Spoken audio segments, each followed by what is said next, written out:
broadcasting through the depths of outer space. Hello, I'm alive. I don't know what's going on.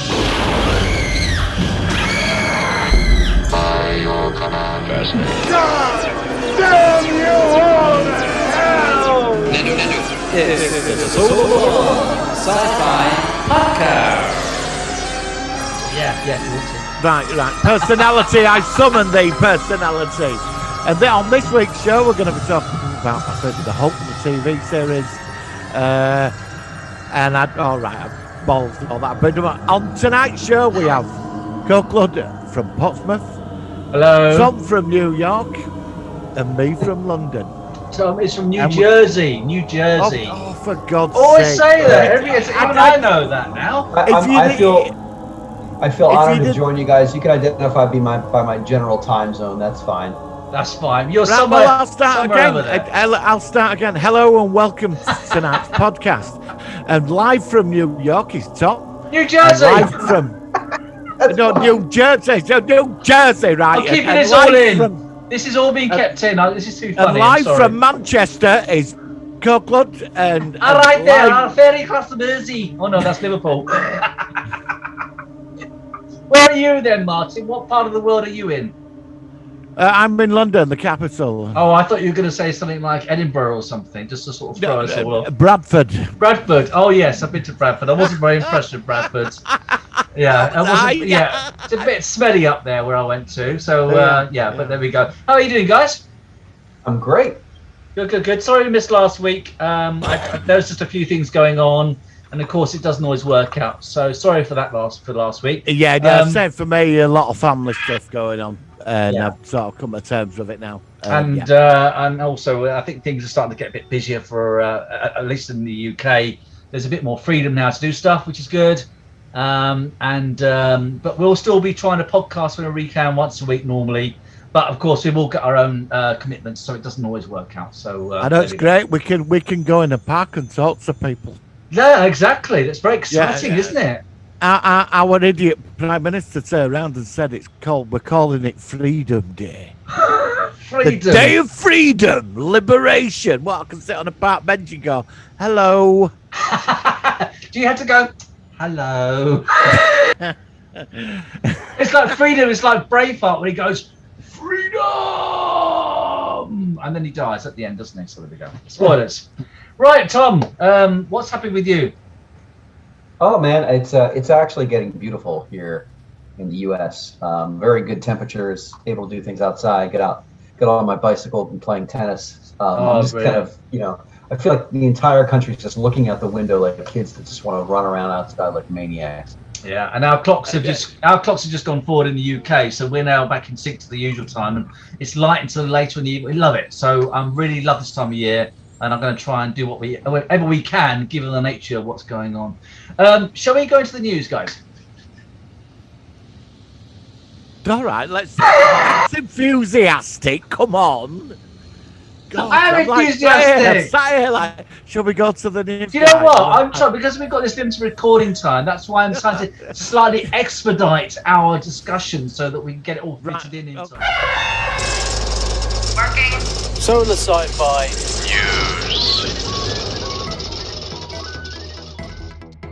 Right.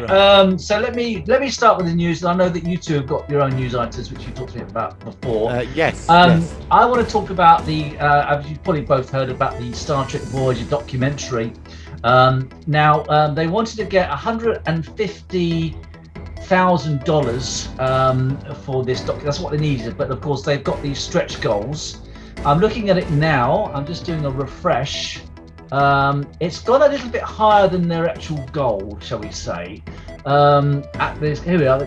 Currently, it is now $1,187,481.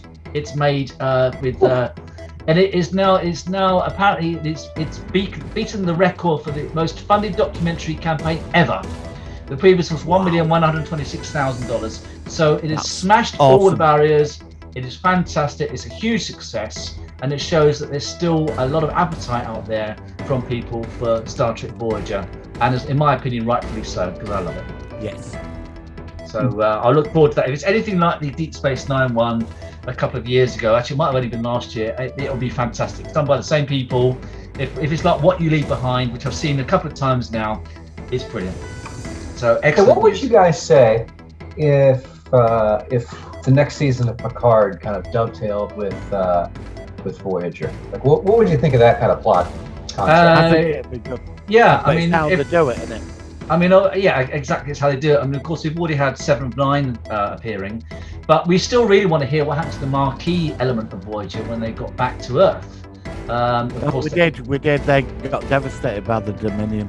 No, but the Marquis on Voyager, not the ones in the Dominion War. The Marquis. Yeah, because of course they got back to Earth, and it's a bit of a rushed ending. That's one of my only issues with the last episode. We sort of forgot about them, though. Yeah, but I mean, obviously Chakotay, B'Elanna. Yeah, they've still got half a crew of Marquis. Yeah, but rebels. they just disappeared into the background. We never heard from them again. That was it. Yeah, I mean, they were kind of. The thing is, what I'm saying is, they were still had ramifications as ex-Marquis, and of course, when they went back to the Alpha Quadrant in the last episode, what happened to them? Of course, they might have been considered heroes with the Federation crew, but it wasn't one crew. It was mixed together. So I think the Federation would have had much bigger things than putting them in court. After being stuck in Delta Quadrant for 7 years and surviving an interstellar war, I don't think they're going to be thinking. You never know. That's a great question.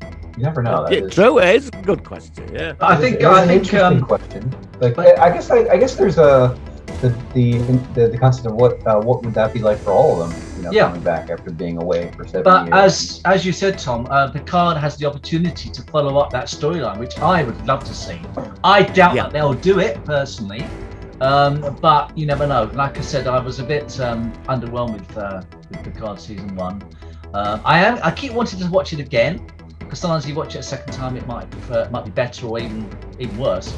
So, but yeah, I mean, it's a whole new season to look forward to. So I hope that they do something right about that. Now, Martin, you wanted to talk about Justice League, didn't you? About how's that going? As Tom, have you watched it? I have. What? I've not seen it. I'm going to skip that one. I can't get the bloody looks to it. No, Tom, I watched it. Well, it appeared on my screen magically, but that's all I can say. But when I watched it, it was a masterpiece. I mean, that original film was terrible. It was just the Joss Whedon version. You could have put down the toilet, but this, the 4-hour masterpiece of this, for me, it was like a dream come true. What did you think? I enjoyed it very, because I'd popped in and watched like part of the Whedon one, and was just utterly confused and uninterested in it. And I was like, what the heck's going on here? But I like long, thoughtful, almost slow explorations of a world like that, and meeting characters and understanding where they're from.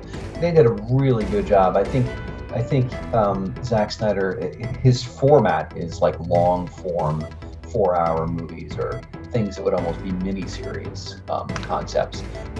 So I thought it was really a step up from the Whedon. I mean, not even a step up from the Whedon version. The Whedon version is garbage. Everybody knows that. But the original vision, seeing the original vision was really, really cool. And I didn't mind in some cases where you could tell the director was being a little indulgent. Scenes that probably didn't need to be as long or kind of lingering and such. But when you have the medium, it's okay to do what you want in it. So I really thought it was well done. I loved some of the earlier scenes when they first met Steppenwolf, and he's like attacking Wonder Woman's homeland. That stuff was awesome. That was just really cool. Well, I have for me, with like the Batman Superman. Michael, I know you've seen. You're not a big fan of Batman versus Superman. No, I never clicked with it. No. But this is now. If you watch the 4-hour Justice League, that film suddenly becomes something else. It's part of a bigger trilogy. That's very interesting. It expands upon it. Because the reason I know I can actually understand that, because now I'm getting into the Marvel films, Unfortunately, I've watched them in the wrong order. I wish I'd seen some of the Avengers films after seeing the standalone films, and I would have appreciated it more. But I can see, at least from the Marvel perspective, where you're coming from, that you get this background from these other films. It comes together and it affects other films. So Yes. I probably at some point, I'm still going through the Marvel films, but I can see now that they are, at least those films are very well done, and it's a whole universe in its own right. And the clever thing with those, at least, is that they've got the opportunity to make all these standalone films of high quality, and enhances them. It actually makes them even better. And they were going to do this with the last Star Trek film. After Nemesis, they were going to do a similar trait with one more Next Generation film, where they were going to apparently bring the Next Generation with DS9 characters and Voyager characters, and it was going to be a kind of a compilation of all the crews together fighting some other thing. And of course, Nemesis flopped. And of course, I've only heard about this recently. That would have been a fascinating factor for me. I would have loved to have seen a crossover. I love crossovers.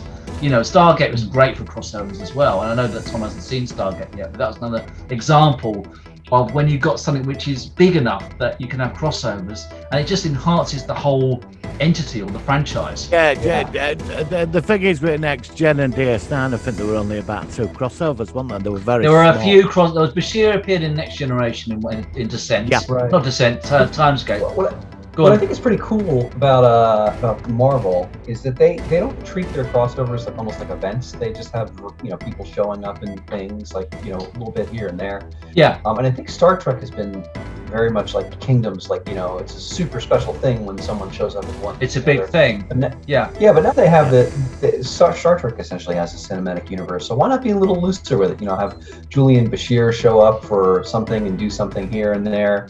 What happens with Marvel is they have so many characters, like WandaVision characters. They had some from Thor, some from Ant-Man showed up there, and that was really neat. I mean, I guess it's really hard to talk about. We started talking about Justice League, but it's hard to talk about epics like this without talking about the MCU. But to say of Justice League on its own, how it stood on its own,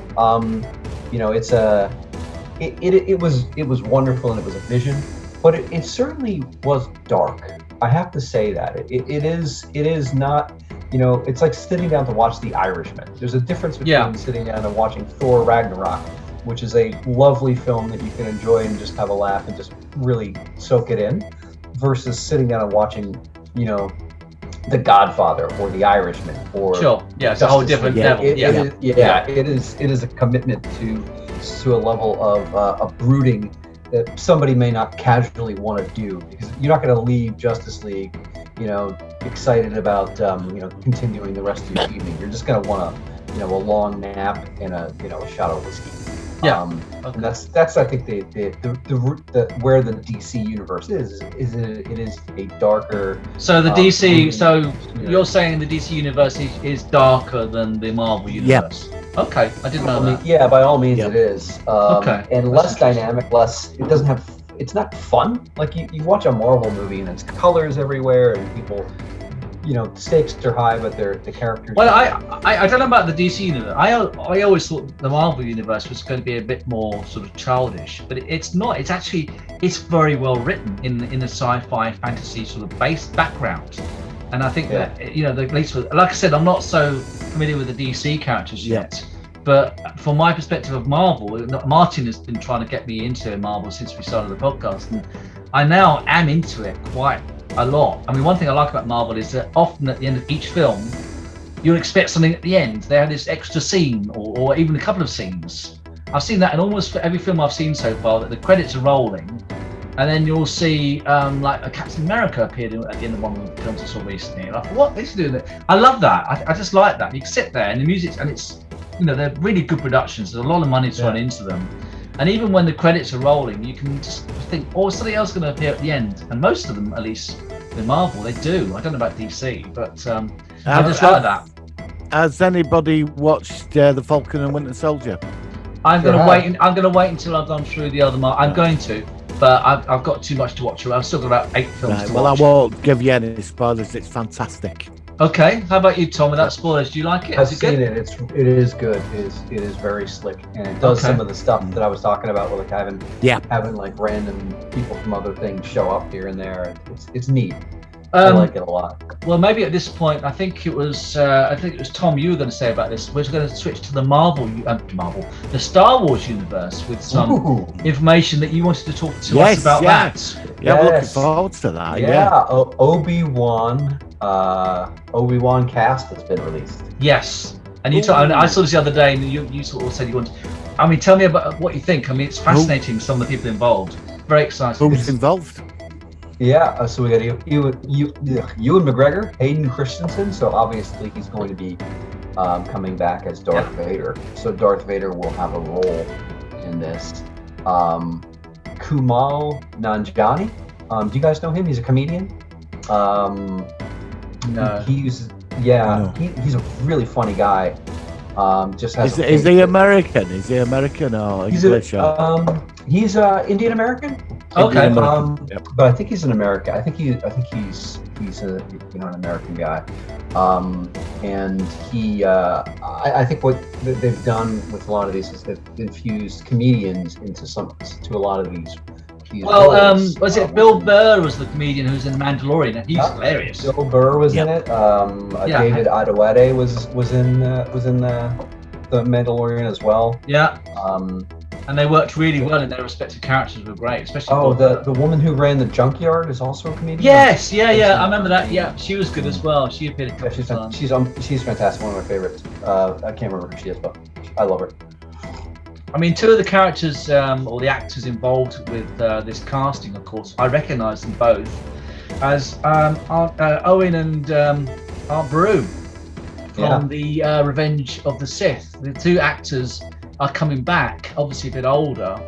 That was interesting because when I saw the cast list, Tom did show me, but I saw it as well the other day. And of course, I saw their faces as the actors, and I recognised them straight away. And I thought that's going to be good, that they're going to be involved. And of course, a direct. Are we gonna see Luke Skywalker as a kid then? I've heard we might do. Yeah, I think we will. I think they'll have a child actor doing it. I don't know how they're going to do it.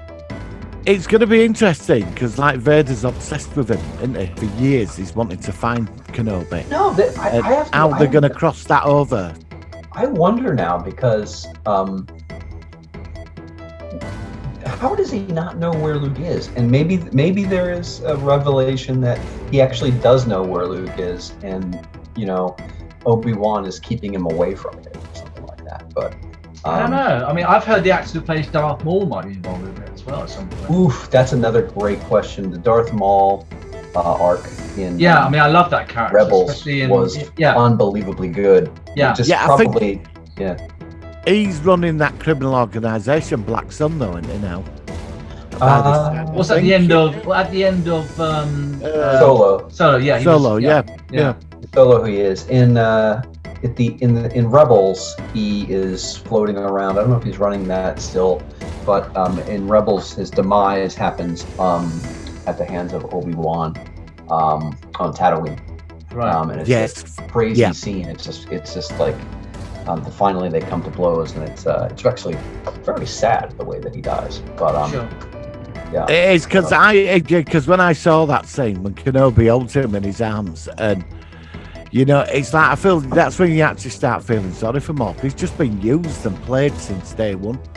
Yeah, he's just a victim of bad circumstances. I felt really sorry for him. He's not a bad person, really. No. He was just turned into this thing by some evil, the Emperor. Yeah. And he just, poor guy.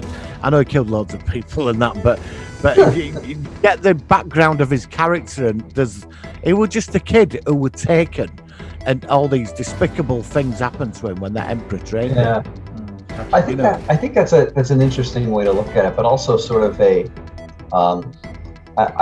for a character like that, I give him, maybe 60-40 with sympathy. Like there's 60% of me thinks, man, that guy was bad to the bone. Not clean cut. It's not. Yeah, he's a sort of a complex character, so you can't sort of define him as good or evil. He's somewhere in between. Do you think Obi-Wan could take out Vader at that level? When he took them all out in like 3 moves? if he met Vader at that time, do you think he could have took Vader out? I think he could have taken him out during the fight on the Death Star, but I think he chose not to. I think that he had reached a point where he felt he could be more powerful outside of his body. So. I've heard first of all that they are starting filming of Kenobi in April, which is technically the 1st of April is when it's released tomorrow from recording on the 31st today. So I've also heard that the show might feature quite a few flashbacks to maybe the Revenge of the Sith era or something. Maybe they could de-age them or something. I mean, I don't know whether we want lots of flashbacks, because often flashbacks in a show can sometimes sort of like disjoint it a bit. Prime example was the War of the Worlds BBC version of about 2 or 3 years ago, which were flash forwards and completely messed up the whole film or the whole TV. Oh yeah. So I mean, would you two like to see lots of flashbacks, a bit more into the end of the Clone Wars kind of era, or do you want it to be mainly at the point that it's actually supposed to be? I don't know. I think they've handled a lot of that in the cartoons, Clone Wars. Yeah, yeah, that's true. Yeah, so they filled in the gaps. There's a lot there, isn't there? Yeah, I agree about that. But I don't think there's a way around there being references in that to sort of, and I think some of it would actually be happening in the same time frame as Clone Wars and Rebels. Will the Hutts be featured in this as well? Because like the Hutts, that Jabba the Hutt, he'll have been running the planet at this time if Obi-Wan is watching over Luke. Yeah, because the Hutts technically should still be. Yeah, they should be running. It should be Jabba's palace, shouldn't it? So that should be. Yeah, that's what I was thinking. Yeah, at that point it would be. Yeah, it should be interesting. And one other question about this: do you guys think that Obi-Wan is just going to be standing around on Tatooine, or do you think he'll be leaving? Because if he leaves, that means that Luke Skywalker is vulnerable. But if he sticks around, I think it'd be I think it'd be mainly on Tatooine. I think there'll be some part where he temporarily leaves. I don't know. What do you two think? There could be contact with Yoda. He might have a mission or something. He might have to get something. I don't know. I can't see him leaving Tatooine, but yet again, I could see him doing it. But they'd have to, because nobody knows his location. It's only Yoda that knows where he is. What about someone like Ahsoka? Could Ahsoka be in it? Possibly. I've heard she could be in it. Actually, I've heard she's going to be even if it's like quite a small crossover. Because I think this is going back to the Marvel thing, where they're going to have quite a few multiple crossovers to a degree, to enhance the whole of it, the whole Star Wars universe, which we've all discovered really helps, especially in Marvel, and to a lesser degree Star Trek and Stargate. So it would make sense if she turned up, because she was still quite young. She would be a bit more impressionable. Yeah, she would. And maybe she's gone to him for guidance. She senses him or something. I don't know. So it'd be in between seeing her in Rebels and the Clone Wars, obviously. So that could be quite interesting as well. I don't know. So I think it could be thematically limiting and visually limiting if they kept it on Tatooine the whole time. That's what I'm thinking. I'm thinking like no one's going to want to look at desert day in and day out for the entire series, and I think they probably and speeder bike Jawas and stuff like that. Yeah, I mean it's nice to a degree, but Star Wars often is about going from location to location. It's not normally a entity where it's too confined to one place. All the Star Wars that we've seen before, they do tend to move around relatively fast. And I think that'll be a source of conflict for him if he needs to do something or needs to leave. Is he supposed to be there protecting Luke the whole time? I mean, if you think about it though, was he protecting Luke the whole time? I mean, was that his? Well, from my perspective, he was in the background. He was kind of like looking out, but not really interacting in any way. So, what degree was he actually looking out and protecting Luke? Really, apart from I think Luke had met him as a kid. Because when he mentions, he does seem to know him to his parents. He does seem to know him. They class him as this crazy old man that lives out in the dunes somewhere. Yeah, so he's aware of him, but only vaguely. He does know of him, but he doesn't know him like close. He just remembers him vaguely from his childhood. Because I guess if you remember the the original Star Wars, it was fairly easy for the stormtroopers to like go and destroy Luke's home. Like they, Sure. you know what I mean? So I wonder how that's going to be treated and really what Obi-Wan was there for. There may be, he may not be alone. There may be others that are kind of cycling in to protect and do other things. I think it could be potentially interesting. In that Also, sense. maybe you don't know how much interaction the Empire has near Tatooine at this point. But I mean, Tatooine's like a frontier world. I was going to say, so it might be Yeah. sort of on the outer reaches where Yep. the Empire doesn't have a major influence on aspects of what's going on. Maybe it's more the Hutts again. But then, of course, that's going to be followed up in the Boba Fett series. So I don't know, again, how they might introduce stuff in this which will continue into the Boba Fett series, for instance. You know, even though it's supposed to be Obi-Wan, they're quite clever. They are throwing stuff in which can then, they've done this already with the animated series where certain elements have also bounced back in either some of the live action stuff or in the Rebel series. So, you know, it's quite, I think we're getting an idea of what they might do, you know, but Filoni and the people who are doing it, they do seem to really know their stuff. I'm quite optimistic about what they're going to do. I really am. I'm really looking forward to that. As am I. As am I. You right there, Martin? Yes, I'm just thinking there's a bit of a surprise actually. All right, what's that? It's almost looks like we're getting the last Starfighter. Yeah, you mentioned that. That's Yeah, cool. we're getting it, yeah. So I've is seen it that. going to be They've released some of the concepts out. is yeah, it going to be a I think remake it's or happening. is it a remake or continuation or what? From what I would say, it could be a continuation, but it's set obviously. He's an admiral now of the Star League. Right. Okay, that sounds good. Very excited about this. If The first one came out in mid-80s, wasn't it? Something like that. It was yeah, quite yeah. a long time ago.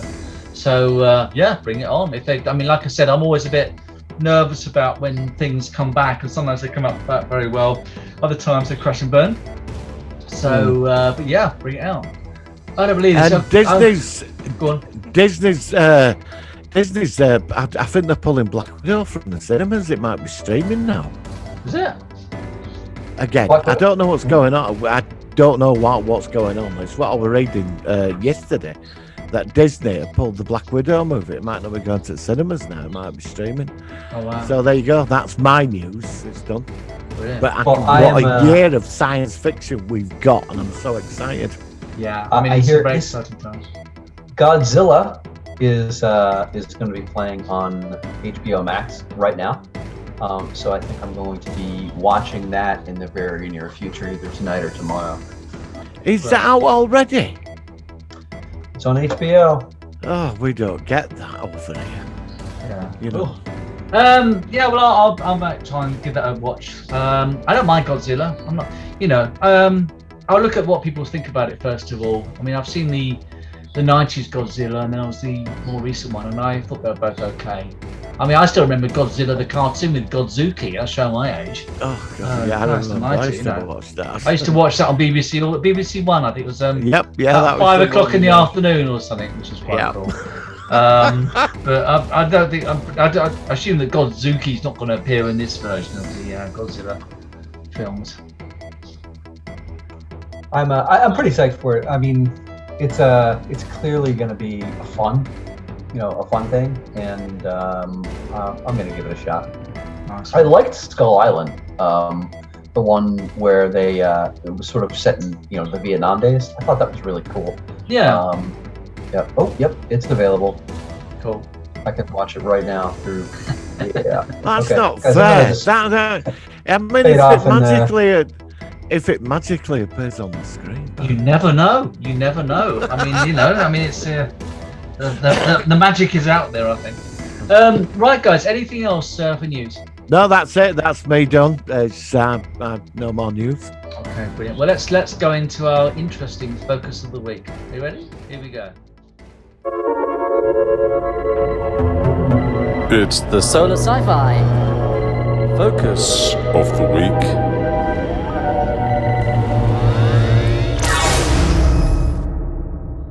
Right, this week we are talking about an interesting show. By the way, Tom is now on video, so hello, Tom. We are talking about an interesting show which was made in the late 70s to early 80s. It is a show I loved when I was growing up as a kid. It was shown quite a lot over here on ITV. I don't know how big it was in Tom's part of the world. We'll find out in a minute. And I know Martin has seen some of it. It's going to be an interesting one. That was, of course, the 1978 Bill Bixby series of The Incredible Hulk with Lou Ferrigno as the Hulk himself. I'm with some trepidation. First of all, I'm going to ask what Martin thought of The Incredible Hulk, and I'm just going to put my hands down because I'm scared of his opinion. Go on, Martin. I've forgiven you. We've been doing this over a year now, and I have forgiven you. That is the first thing I'm going to say. Okay. I hate the bloody thing. I've watched it, all of it. I admit I did rent the movies out from the video library. That's how sad I am. Right. I rented them. And what it is, it's the end of each episode. The music at the end is what you said before. Stood on a road doing that. Yes, going walking off, along for his next adventure. And when you sent me that clip today, that was great. That was a good Hulk. That was good. That was really with good. a woman in bed, hulking out with a woman in bed. Yeah, I just fell off the wife. chair in stitches. Oh no! It was like he was wanging one off, and he got out, and he lost the plot.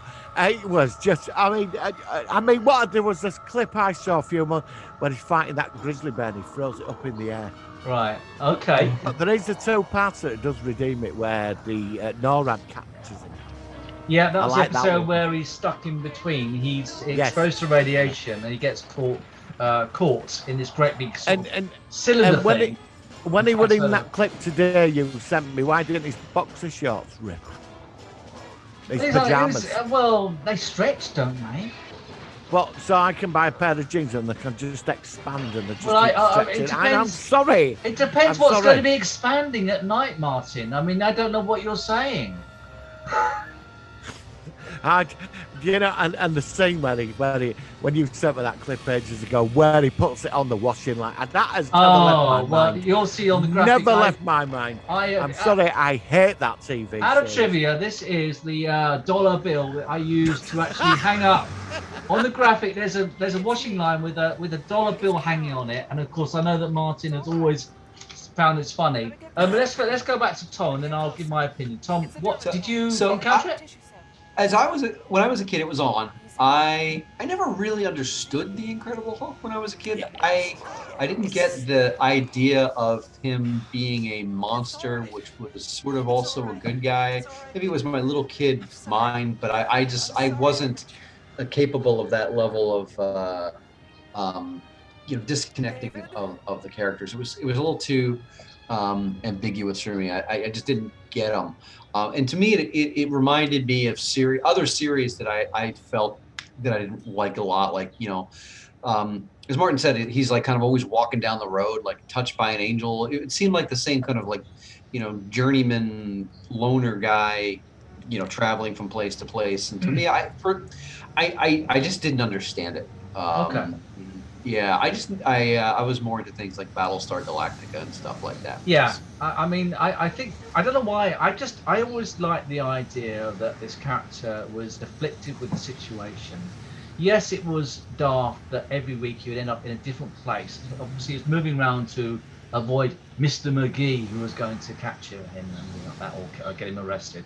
I think for me, why I liked it so much. First of all, I just thought Bill Bixby was a great actor in the role.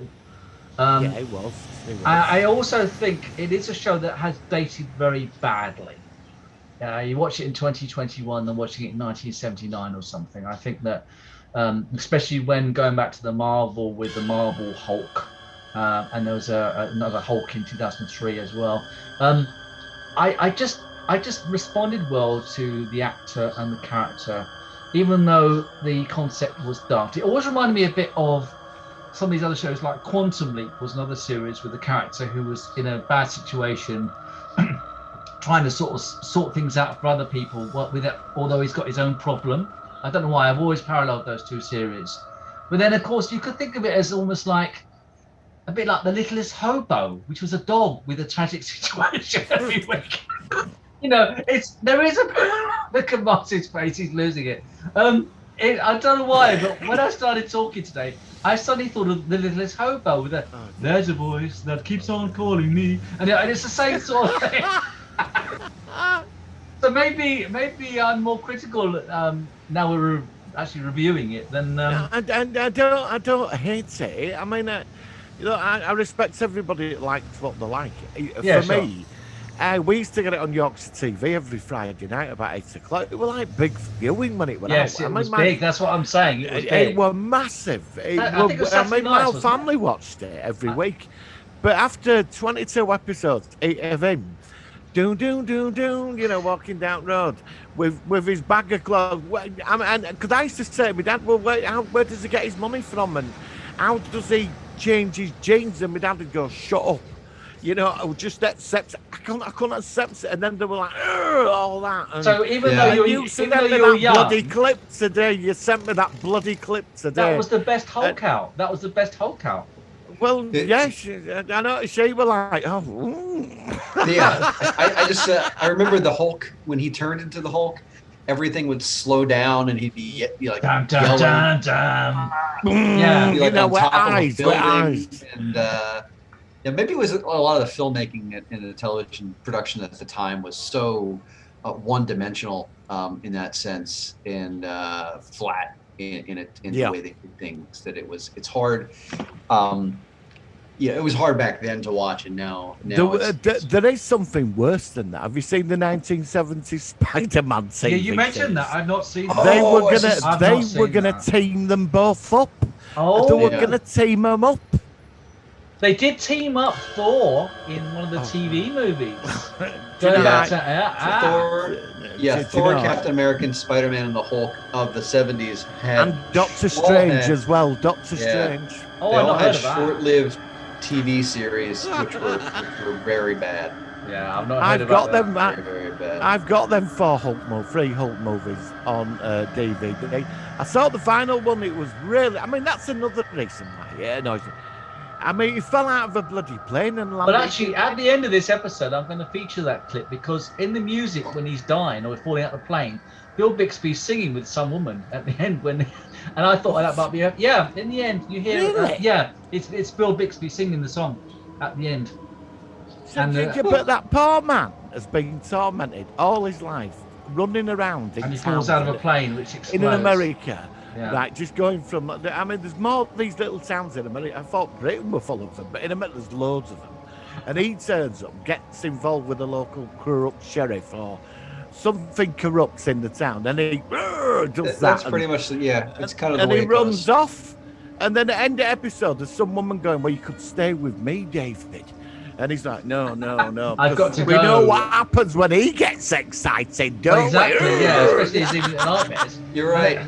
Well, that format you're talking about, like somebody goes to some place, wanders somewhere, gets involved in local goings on, and then wanders away. That's basically that's the Mandalorian. Yeah, I can see that. Again, it's quite standalone, which again, the Mandalorian, I like that. I like the standalone factor actually. Yeah, it's a sort of wandering samurai.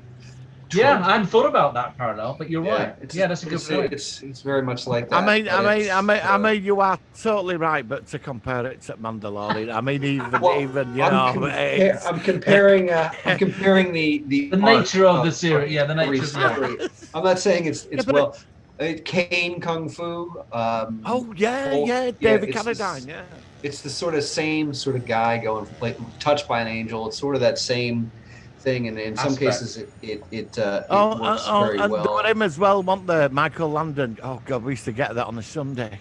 Highway to Heaven. Oh, Highway to Heaven. Oh no.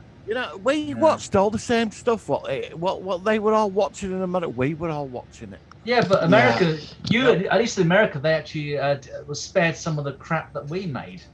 I mean, War of the Worlds. Oh yeah, War of the Worlds. When I was a kid, I was obsessed by the Young Ones. Do you remember the Young Ones? You love the Young Ones. Yeah, I love the Young Ones. I When I went to Richmond at one time, I saw Adrian Emerson, who played Eddie Hitler. I saw him, and he was. Oh, Did wow. you ever see Bottom, Tom? Did you ever see this? Right, and he was there at the time. He was outside. He had the same glasses and same clothes on when Bottom was being made, and it was Eddie Hitler looking through our shop window. It was the most bizarre thing, and he looked just like him.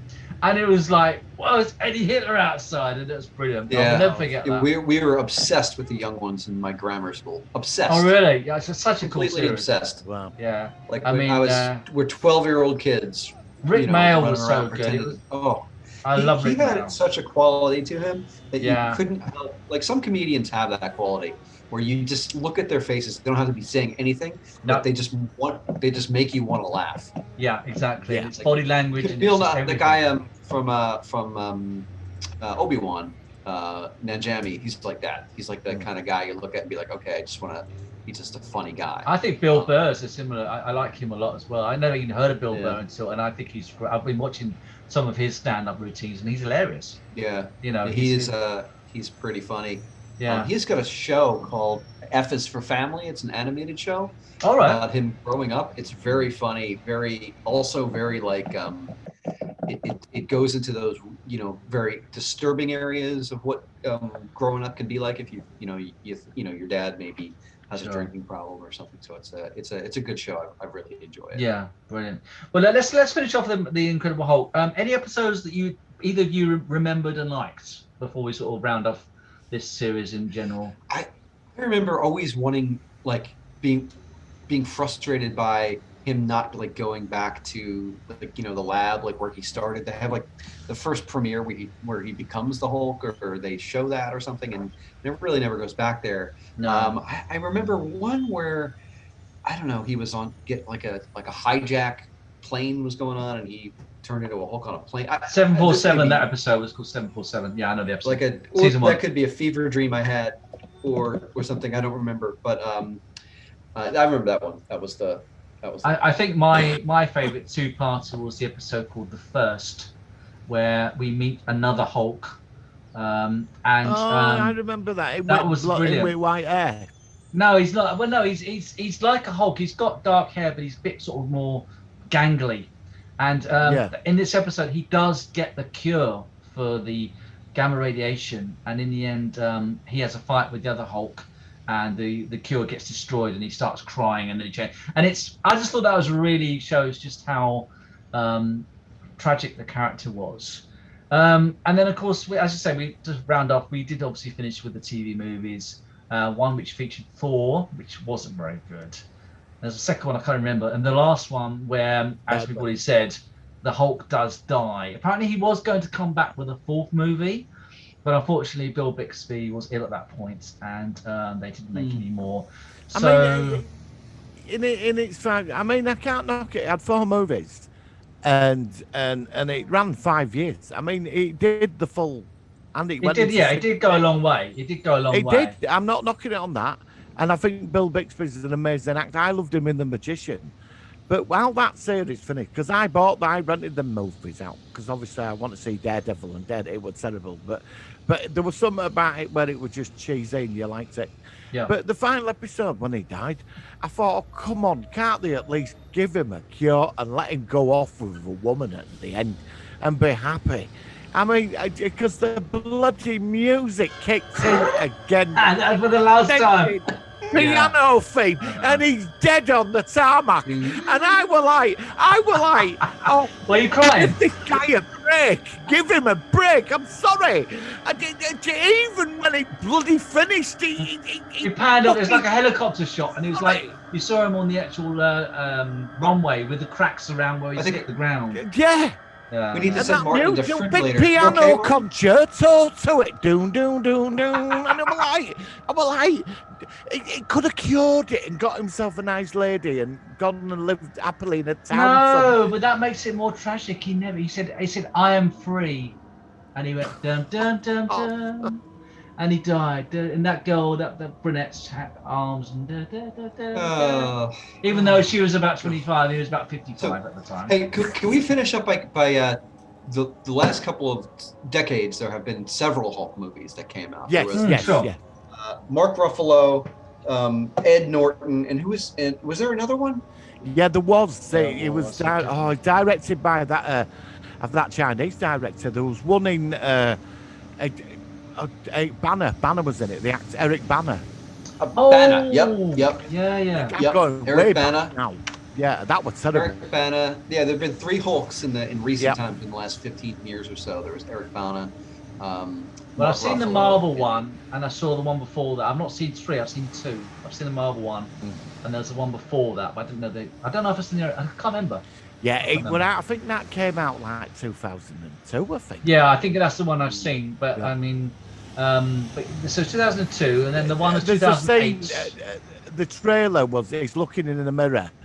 Is Eric Bana, the actor, and the Hulk's fist hands punched out of the mirror. And you didn't like that one, right? No, well, it was terrible. And I mean, the one with Ed Norton was all right. They tried to go TV series. What about the Marvel, the current Marvel version? It was obviously superb. The current one, I like them. What was interesting about the last Avenger movies was seeing the Hulk balanced. Like he was. Yes, he was half and half. He was like Smart Hulk. Yes. Which I was totally very surprised by to see that. You sort of learned to sort of control it to a point. I thought that was very. I like the way they made him bigger, but still more recognizable as more human and not. That was clever. Like again, it was a very clever idea. I think that's in the comics, really confusing. The Hulk is his inner child. Oh, that's in the comics, but there's different aspects. The Hulk is the Hulk. The thing is, it's actually him, but it's the child inside because his father was a monster. It was right. Didn't I also hear that there's an upcoming Marvel project which is a She-Hulk or something, a female Hulk? Yes, they're filming it. I think they're filming it now. So that might be interesting. Showed the actress who's doing it. Yeah. Yeah, so I might watch that. Like I said, I will definitely check out Marvel. That'll be popular when she's transformed. I do her knickers rip off when she's like, I bet the stretch and a dress. I bet there's do you know what I mean? She's got a dress on. Well, they'll probably if they do that. They'll probably make some XXX version, and it'll work. It will be that it doesn't actually stretch or something. And a chest will be like. Are you getting excited, Martin, already? Look, he's looking forward to it already. Well, I am, yeah, but as long as they don't play that bloody music at the end of each episode.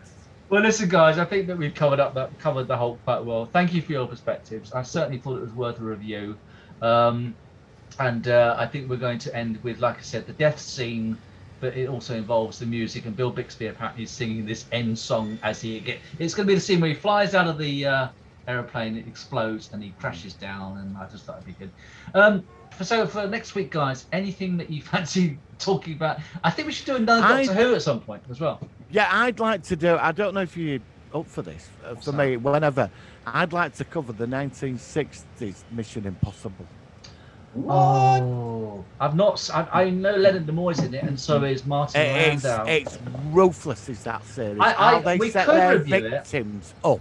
I tell you what, we will do it, but can you give me a bit of time to at least watch a few episodes? Whenever you want. Well, if you want to do Doctor Who next week. I mean, we could talk Godzilla next week. And you guys if you can get a hold of it somehow. Sure. Well, yeah, we could do I think let's do a Doctor Who next week. Which Doctor do you want? Should we do? I think. What about David Tennant, 10th Doctor? Yeah, that'll be awesome. We haven't done many new Who's. I mean, I know that Tom was with when we did Matt Smith, but we did Matt Smith. Yeah, we did Matt Smith. Yeah, is that what you? Yeah. Okay, guys. Yeah. Brilliant. All right, well, let's leave it. Like I said, Incredible Hulk. This sort of strange ending. This has been a fun one. I've been really enjoyed this. Actually, why are you doing this to me? Why? I've been saying to Martin, Tom, for about the last year, we're going to do Incredible Hulk, and he's managed to avoid it and sort of put me on a tangent around it and avoid it, and suddenly I've sort of knocked the hammer back in today, and yes, it's done, Martin. We're done. Thank you, guys. We'll catch you next week on the Solar One. Live long and prosper. Thank you very much. See ya. Bye, fellas.